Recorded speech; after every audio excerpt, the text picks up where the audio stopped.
Hi everyone, welcome back. So आज की जो मैं रीडिंग देने वाली हूँ that is for Sagittarius.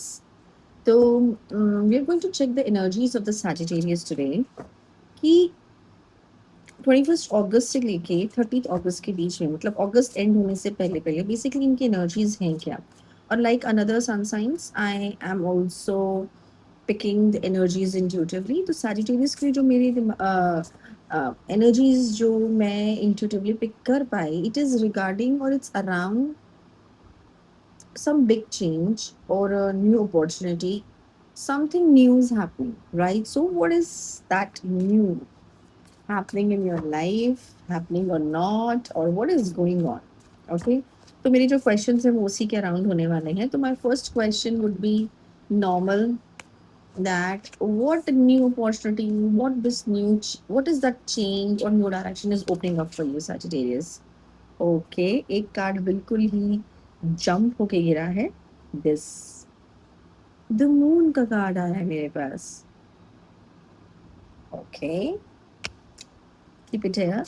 मैं नेक्स्ट क्वेश्चन देखती हूँ दैट व्हाट इज करंटली, अगर लेट्स से न्यू अपॉर्चुनिटी है या न्यू चेंजेस हैं, so what is currently holding Sagittarius back from taking it, और what is holding this opportunity back?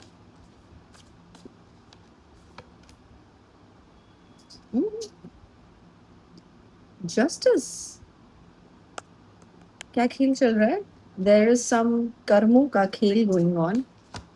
Okay, now the third is what could happen if this new opportunity comes into your life, Saji? Okay, so what will happen?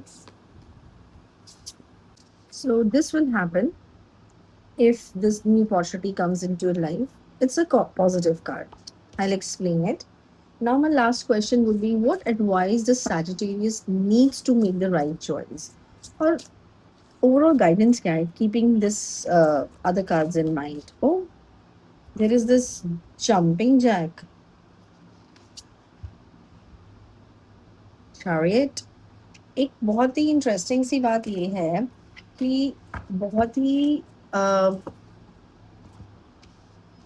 तीन बहुत ही major आर्कानास के card आ रहे हैं.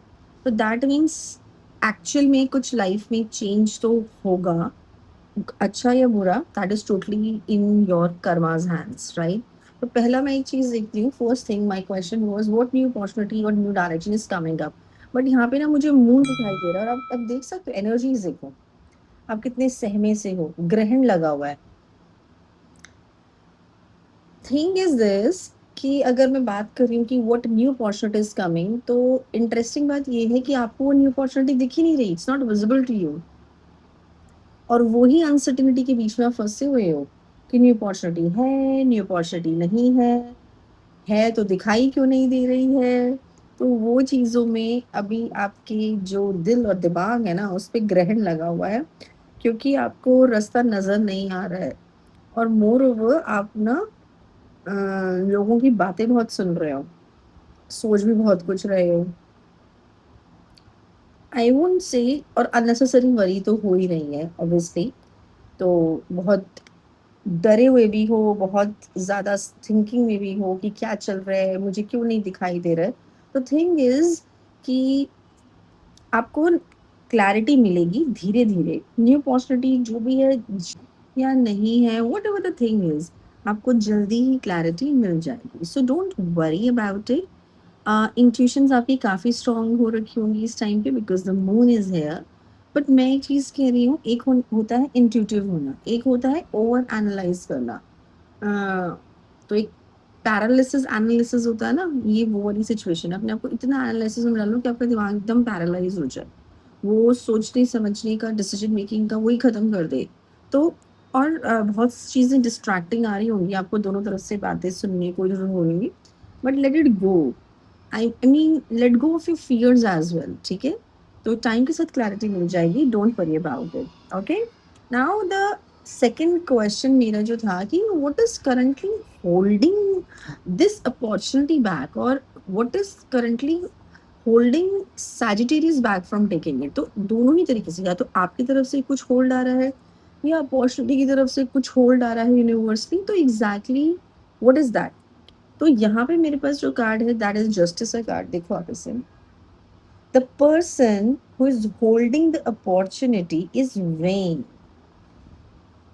जो भी person है वो काफी इम्पार्शियल और ऑब्जेक्टिव है, जिनके थ्रू आपको ये अपॉर्चुनिटी मिलनी है, या जो भी सिचुएशन में आप हो, इसमें पावर आपके पास नहीं है, ये दूसरे पर्सन के पास है। नाउ द थिंग इज, वो जो है इस टाइम पे he is literally evaluating, way down कर रहे हैं वो हर चीज़ को कि उन्हें आपको लेना चाहिए, नहीं लेना चाहिए। तो यहाँ पे ये चीज़ थोड़ी-सी होल्ड बैक चल रही है, राइट? तो universe is also it's not about what you are currently doing, it's about what you have done so फार।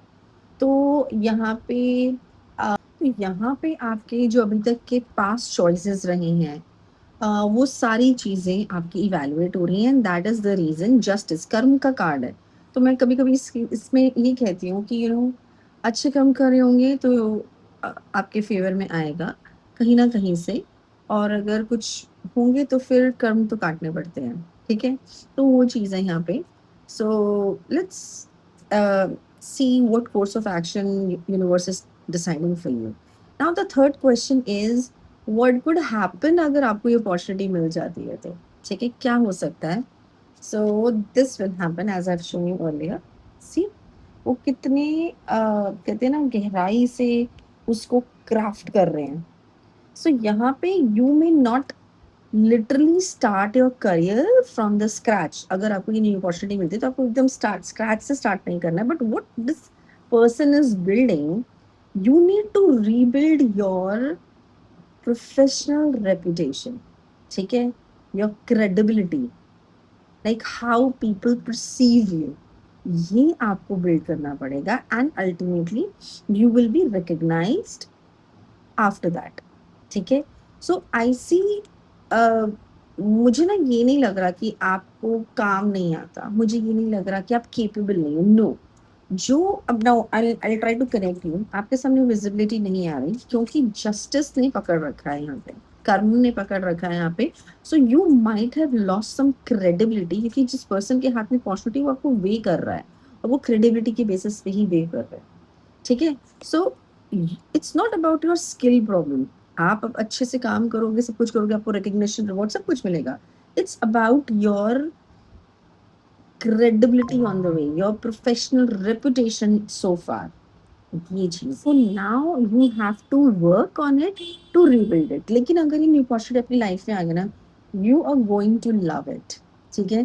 पर जिस चीज का ध्यान देने के लिए बोला है मैंने, उस पर ध्यान देना, वो पुरानी गलतियों को, पुरानी रेपुटेशन को, और यार उसको दाव पे मत लगाना, ठीक है? Let's stay loyal to yourself and to the universe, ठीक है? That is the third thing. Now fourth thing is like, what advice I think Sagittarius need to make so that we can right choice बना सके। सीधी सी बात है यार, stop going backward and forward, ठीक है? आप दोनों तरफ के फायदे नहीं ले सकते हो, ठीक है? whether आप ऐसे नहीं कर सकते कि मैं यहाँ से भी एक बेटर पोजीशन पे हो जाऊं, मैं यहाँ से भी बेटर, मतलब पॉइंट आप कितने क्या बोलते हैं उस चीज को कि आ, आ, आप ये नहीं सोच सकते कि मैं जहाँ जाऊं मुझे वहां पे मेरा फायदा हो, ठीक है? So you need to make a choice. आपको एक चॉइस करना पड़ेगा, आपको एक डिसीजन लेना पड़ेगा कि यार वो कौन सी वन डायरेक्शन है जहां मुझे अभी फोकस करना है, वो कौन सी एक चीज है जहां मुझे, जिसकी तरफ मुझे आगे बढ़ना है। अभी आप दो डायरेक्शंस में, so you need to be in one mind, one direction, and hard work, obviously hard work, because recognition, देखो मैं ये नहीं कह रही, it's a positive card, right? चीजें पॉजिटिव हैं, लेकिन कहते ना, I am giving this with a salt of grain. The reason वो यही है कि यहाँ पे भी आप दो माइंड्स में हो, यहाँ पे भी आप दो माइंड्स में हो, एंड जस्टिस भी आपको वे कर रहा है। तो इसलिए एडवाइस भी मैं बहुत केयरफुली यहाँ पे यही दूंगी कि stay consistent, stay determine, and stay focused on one thing. बहुत बहुत ऑप्शंस के बीच में मत फंसना तुम, ठीक है? तो ये चीजें अब I don't know, just making an exception, मुझे ना थोड़ा-सा ये हो रहा है, I just want to help you guys more. So I want to help you guys more. मुझे ना ये जानना है कि ये कौन-सा कर्म वगैरह टाइप वाला सीन है जिस वज़ह से तुम्हारा ये सीन फँसा हुआ है? बिकॉज़ एवरीथिंग सीम्स गुड, तुम कैपेबल हो हर चीज़ों, बट यहाँ पे चीज़ें फँस रही हैं। So I just need to see the clarifier. मैं क्लैरिफायर निकाल लेती हूँ यार, हेल्प हो जाएगी थोड़ी-सी। ठीक है? चलो, एक लेट्स टेक द क्लैरिफायर्स। ओह! 2 क्लैरिफायर्स क्यों गिरे हैं मेरे सामने, और बहुत अजीब सा क्लैरिफायर है, द लवर्स का क्लैरिफायर है। कर्मा कहाँ अटका हुआ है? लवर्स में। And another one is boundaries. Boundary दिखाई दे रही है? Okay, let me see. Okay, okay.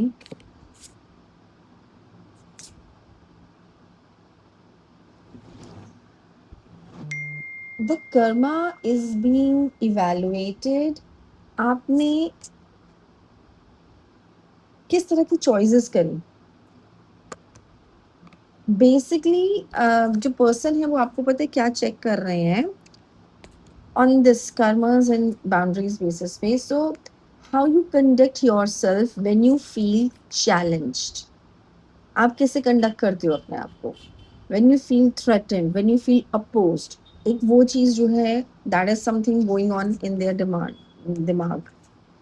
Another thing is whether you respect this person or not, whether you choose loyalty or self interest.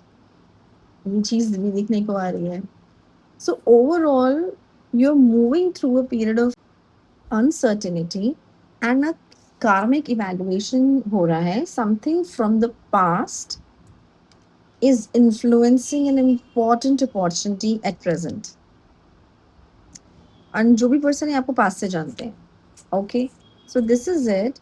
But I would say focus on present, guys. Present पे focus करो अपने आप में. Don't overthink. Because you know future is being shaped by what you choose now, right? And let's say अगर आपको ये opportunity मिल जाती है, which I hope so मिल जाए, because it's going to be very good for you. तो अगर ये हो जाता है तो show through your actions. Yes, thank you God. Show through your actions and show your credibility this time. कोई इंसान आपके साथ अगर लॉयल है ना, उसको धोखा नहीं देगा. मुझे ये बहुत ज़्यादा कहने का मन कर रहा था, बिकॉज़ ये सारे कार्ड मुझे यही कह रहे हैं, and I hope it brings clarity to you. ठीक है? All the very best, all the best of luck for the new opportunity. It's coming, so don't worry. Okay? Thank you. Bye-bye.